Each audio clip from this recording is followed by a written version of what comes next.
반갑습니다. 심리학다입니다. 행복하시죠? 네, 꼭 행복하셔야 됩니다. 우리 한 개인이 행복하려고 그러면 사회가 좀 안정되고 경제는 조금씩 발전해야 됩니다. 그렇기 때문에 이 좋은 리더가 대한민국을 이끌어주면 참 감사하고 고마운 일이죠. 그래서 좌파든 우파든 상관없습니다. 좋은 리더는 우리가 선별하고 뽑아야 하는 거죠. 그런 의미에서 저도 이렇게 대선 특집으로 한 후보마다 성격적 특징, 그래서 그 사람을 좀 이해하자는 의미에서 이렇게 영상을 제작합니다. 이 영상은요, 사실은 양쪽에서 욕을 먹습니다. 왜냐하면 사람들은 착각을 해요. 그러니까 내가 좋아하고 내가 지지하는 후보는 단점이 안 보입니다. 그러다 보면 실수를 하게 돼요. 그리고 진짜 중요한 걸 놓치게 됩니다. 그렇죠? 그래서 제 영상을 보시면서 아직도 이 부동층이 많다고 하시니까 제 영상이 어떤 대통령을 뽑는데 조금이라도 도움이 되셨으면 좋겠습니다. 그리고 이 반대 의견이나 뭐든 좋습니다. 다 댓글 달아주세요. 네, 어차피 저는 제 나름대로 제어의 그 깜냥 안에서 판단하고 느낀 것을 말씀드린 거고, 더 대단한 식견이고 대단한 판단이 있다면 네, 겸허히 받아들이겠습니다. 아셨죠? 네. 자, 그래서 오늘은요, 이 세 번째 편, 명절이면 꼭 만날 것 같은 큰아버지 같은 느낌의 정치인 홍준표 후보에 대해서 알아보도록 하겠습니다. 네, 1954년 경남 창녕 출신이고 고려대 법학과를 졸업했습니다. 제24회 사법시험에 합격해서 검사로 임용되고 공직 생활을 시작합니다.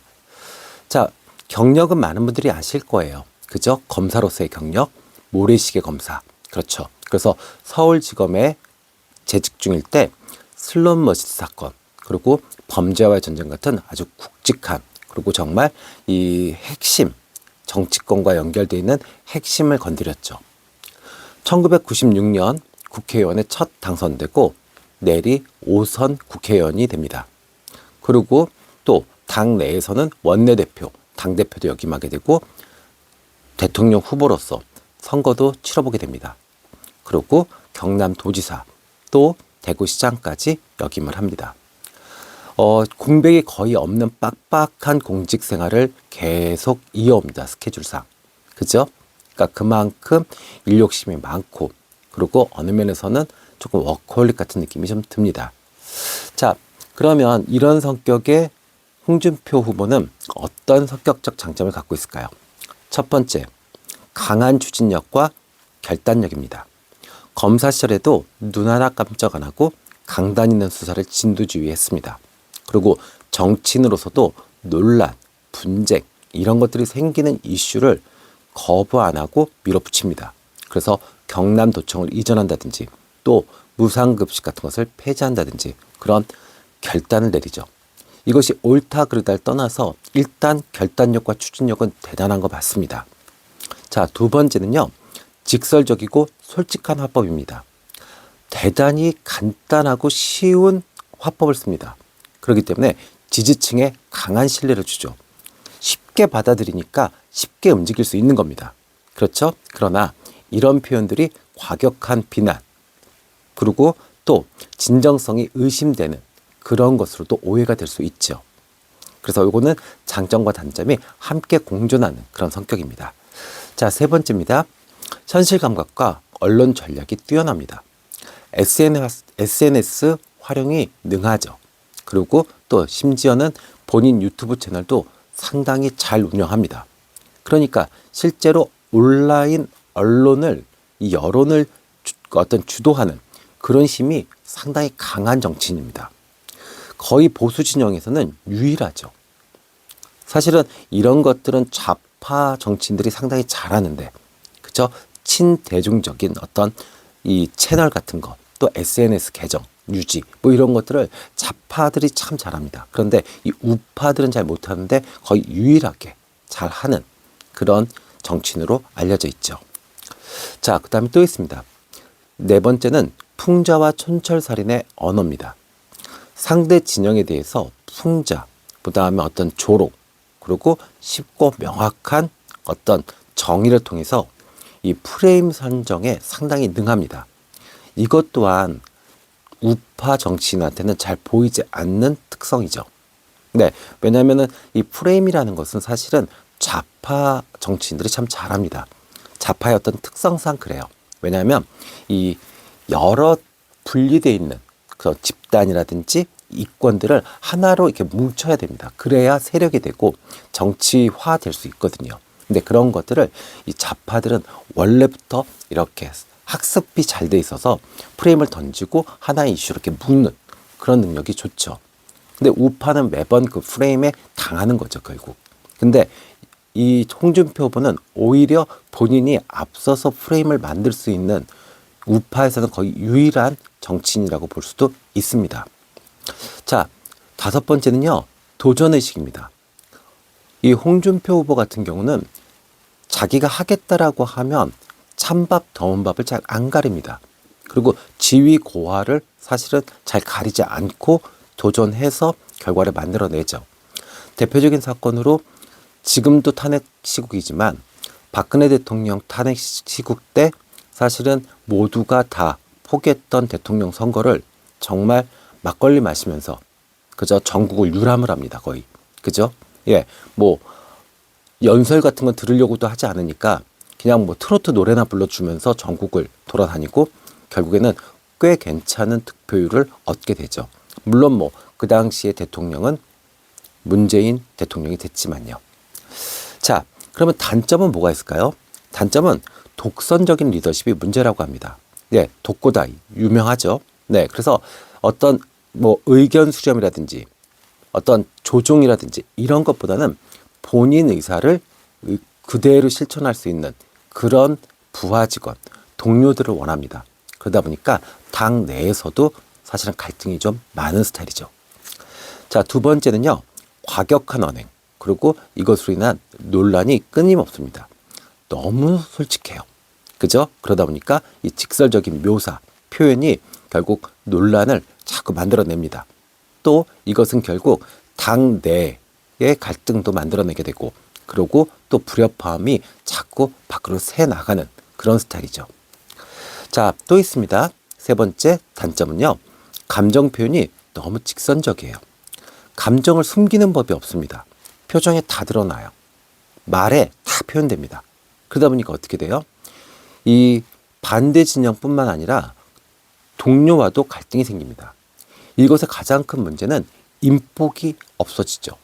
그러니까 그렇게 오랫동안 정치를 했고 정말 이 보수 세력, 그죠? 이 국민의 힘이라는 당에서 적자고 장손입니다. 유일하게 한 번도 당을 옮긴 적도 없고 또 당을 옮기는 것에 뭐 이슈에 휘말려 본 적도 없습니다. 그 자리를 그대로 지킨 사람입니다. 그럼에도 불구하고 당내 세력이 없죠. 그거는 왜 그러냐면 이렇게 감정이 너무 직선적이기 때문에.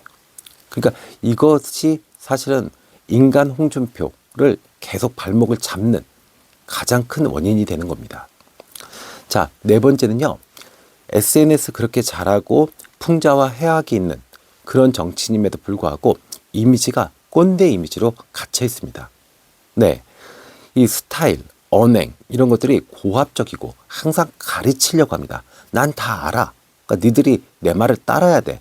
내 말이 이해가 안 돼? 그럼 너랑 말 안 해. 뭐 이렇게 되죠. 그러다 보니까 중도층이라든지 젊은 사람들이 매력을 느끼기에 좀 부족합니다. 그렇죠? 네, 또 있습니다. 마지막으로 권력욕이죠. 너무 강한 권력욕을 가지고 있어요. 그러다 보니까 이 캐리어에도 여백이나 공백이 없죠.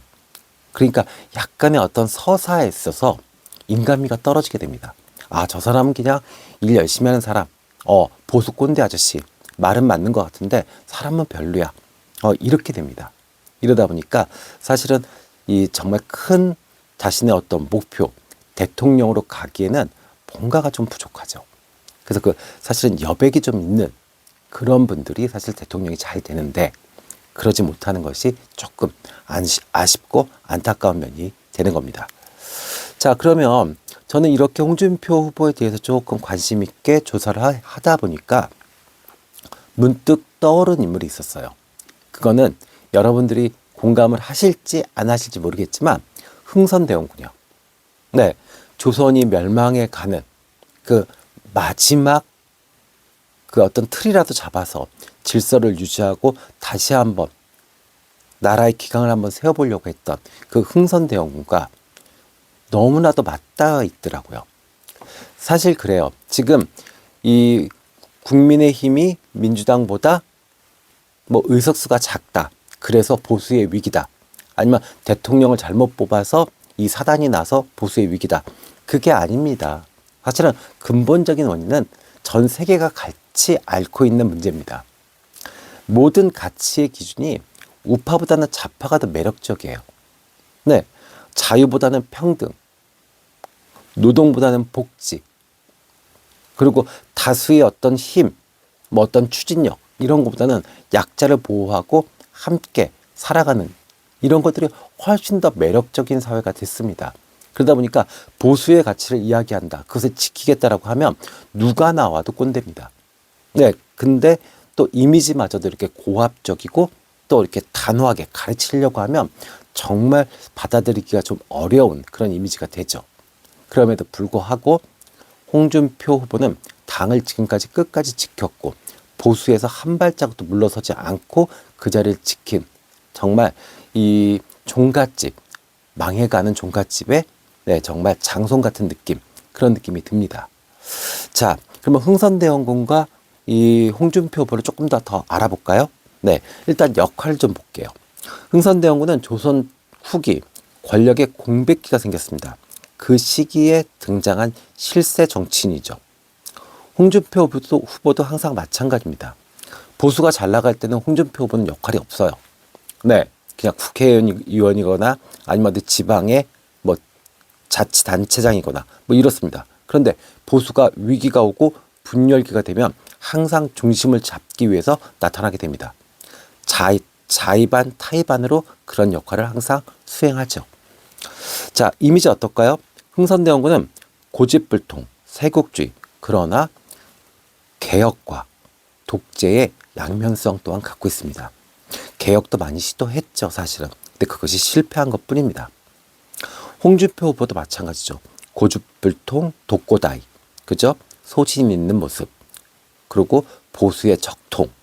그러나 이분도 이 좌파적 사고, 그 다음에 어떤 개혁, 이런 것들도 분명히 수용을 하는데 그런 것들은 많이 묻히고 그냥 보수 꼰대 아저씨 이런 느낌이 강하죠. 자, 그럼 공통점 좀 알아볼까요? 네. 자, 모두 다, 두 분 다 이 위기의 시기에 질서를 세우려는, 질서를 다시 한번 잡으려는 그런 인물들입니다. 그래서 두 사람 모두 혼란기에 나타나고 또 이 혼란을 싫어합니다. 그러다 보니까 강력한 원칙 그리고 질서를 통해서 조직, 국가, 당을 재건하려고 합니다. 그 가치는 상당히 보수적 가치를 유지하는 거고요. 그런데 또 공통점이 있습니다. 의외로 열린 사고를 가지고 있다고 합니다. 흥선대원군도 실제로 개혁과 보수를 함께 진행을 했습니다. 지킬 것은 지키고 바꿀 것은 바꾸겠다. 이렇게요. 홍준표 후보도 마찬가지죠. 보수이지만 누구보다 유연합니다. 그리고 좌파 쪽, 그죠? 진보 쪽 정치인들과도 상당히 소통을 잘하는 그런 정치인으로 알려져 있습니다. 자, 세 번째입니다. 실제로 봤을 때는 구식처럼 보이고 꼰대처럼 보이지만 누구보다 변화에 민감한 그런 특징을 갖고 있죠. 흥선대원군은 서원을 철폐했습니다. 개혁이죠. 그러면서 또 통상은 거부했습니다. 이거는 세국정치, 즉 보수적 가치를 유지하겠다는 거죠. 홍준표 후보도 항상 그랬습니다. 보수가 해체되는 것을 막고 또 청년층에게 한 발 더 다가가기 위해서 스스로 유튜브라든지 SNS 같은 것, 그런 것들을 하고 또 분명히 어려운 싸움임에도 불구하고도 뭐 100분 토론이라든지 이런 다양한 프로그램에 나가서 보수의 가치를 알리고 논객으로서 활약을 하게 되죠. 그래서 보수의 지지 기반을 확대하려고 노력합니다. 저의 어떤 이런 의견이 좀 이 공감이 되시나요? 그러면 그래 그냥 꼰대 아저씨 같았던 그 홍준표 후보가 이런 특징을 갖고 있구나. 그러면 나하고는 좀 맞겠네. 내가 생각하는, 내가 꿈꾸는 미래와 정말 대통령으로서의 홍준표가 잘 맞겠네. 그러면 투표하시면 됩니다. 그런데 만약에 내가 꿈꾸는 미래, 나는 조금 더 자유롭고 조금 더 평등하고 소수, 약자가 좀 더 보호받고 뭐 이런 것을 원한다라고 하면 사실은 이렇게 보수적 가치를 강하게 주장하는 홍준표 후보는 나와 맞지 않는 거죠. 아셨죠? 네. 자, 그래서 마지막으로 정리 좀 하겠습니다. 흥선대원군과 홍준표 후보는 마치 무너져가는 종갓집을 지키는 고집센 장손 같은 이미지입니다. 세상의 변화, 거대한 변화죠. 정말. 전 세계가, 모든 인류가 이제는 우파적인 것보다는 좌파적인 것, 네, 보수적인 것보다는 진보적인 것, 자유보다는 평등, 경쟁보다는 복지, 이렇게 지향하는 이 시대에 보수적 가치를 계속 끊임없이 지키고 그것을 몸으로 버텨내는 그런 후보가 홍준표 후보입니다. 네. 자, 오늘 저의 어떤 사견, 이게 마음에 드셨나요? 네. 뭐, 인간 홍준표를 조금 이해하시는데 도움이 되셨는지 모르겠습니다. 네. 자, 지금까지 함께 해주셔서 감사합니다. 심리학당이었습니다.